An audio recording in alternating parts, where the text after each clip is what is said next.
د دې امت د ټولو نه لوی د اخلاقو خاوند هغه زموږ او ستاسو نبي و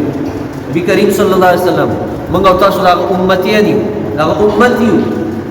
د دې خبرې دعوه کوو چې کله د هغه امت یو د هغه اخلاق او د هغه خوی هغه به موږ او تاسو خپلو د څمنځونو معاشره کې هغه ژوند ښکار دی چې که انسان ژوند دی چې خلک ترې خوشحاله او چې کله دی وفات شي چې بیا خلک د پسې خفه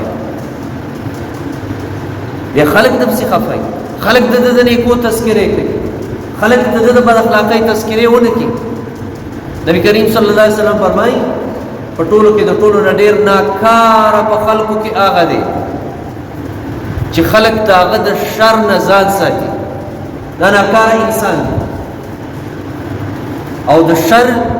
د جوړېدو د ټولو نه لوی اندام چې دی هغه د انسان دا خوله ده دا ژبه ده دا خوږه ده دا ترخه هم ده دې باندې خوږې خبرې کول پکار دې نه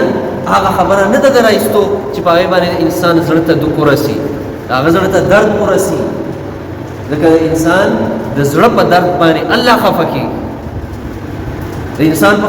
خفه کولو الله خفه کېږي او د انسان ډېر لوی عظمت دی د الله په نسبت انسان د الله په نسبت اکرم دی ډېر عزتمند دی افضل دی په ټول مخلوق انسان هغه دی چې دا الله وایي ما په خپلو لاسو پیدا کړی دی ما په خپلو لاسو جوړ کړی دی ځکه د قیامت په ورځ باندې الله به د انسان قدر کوي الله به د انسان عزت کوي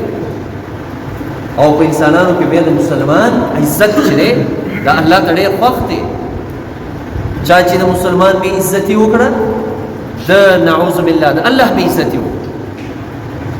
او چا چې د مسلمان قدر وکړه د الله قدر وکړه د الله عزت وساتي